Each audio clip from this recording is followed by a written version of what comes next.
في ممثلين كده تحس ان كل الناس بتحبهم وكأن مفيش اي حد خالص بيكرههم، ومنهم كيليان ميرفي او المعروف بتوماس شلبي اللي يعتبر اكتر ممثل الناس بتتكلم عليه دلوقتي بعد نزول فيلم اوبنهايمر. طب ليه كل الناس فجأة بقت اجمعت على ان هم بيحبوا الممثل ده؟ كيليان ميرفي اول حاجة عملها مشهورة والناس عرفته منها هو كان فيلم 28 Days Later، وبعد كده اتعرف واتشهر في العالم بعد تعاونه مع كريستوفر نولان في اغلب افلامه، فهو شارك في 6 افلام من اخراج كريستوفر نولان، اخرهم فيلم اوبنهايمر. اتعرف بقى اكتر بكتير جدا وخاصه في العالم العربي هنا بعد لما عمل مسلسل بيك بلايندرز بدور توماس شيلبي. الناس كتير جدا حبت الممثل دوت، خاصه ان هو بيأدي دور راجل عصابات بريطاني عنده كاريزما طاغيه في المسلسل دوت، خلت اغلب الناس اللي تشوفه خاصه الشباب ان هم يعتبروه القدوه الحقيقي.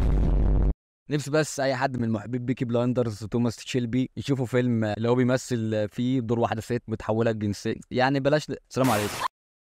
هو اساسا الممثل دوت مش ممثل بريطاني، ده هو ممثل ايرلندي، ودي حاجه ناس كتير جدا ما تعرفهاش. المهم انت لو بصيت عليه هتعرف ببساطه شديده جدا ليه كل الناس بتحب الراجل ده. فهو ممثل وسيم جدا، كاريزما، بيمثل من زمان جدا، فضل فتره طويله جدا محدش مقدره خالص ومحدش يعرفه اساسا، ومع ذلك كان بيعمل ادوار حلوه لحد ما اخيرا خد فرصته والناس بدات ان هي تكتشف ان هو ممثل جامد جدا جدا. برضه تحسه كده ان هو مش اتنشن، يعني هو ما بيعملش اي مشاكل خالص، وشخصيته كده تحسها خجوله ومحدش بيسمع عنه خالص غير لما بيعمل فيلم. ده انت لو شفت اساسا المقابلات بتاعته هتعرف ان هو ما يعرفش اي حاجه اصلا عن السوشيال ميديا، ما بيعرفش اصلا يعني ايه ميم.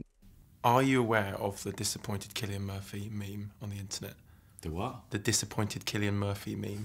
I don't. What's a meme?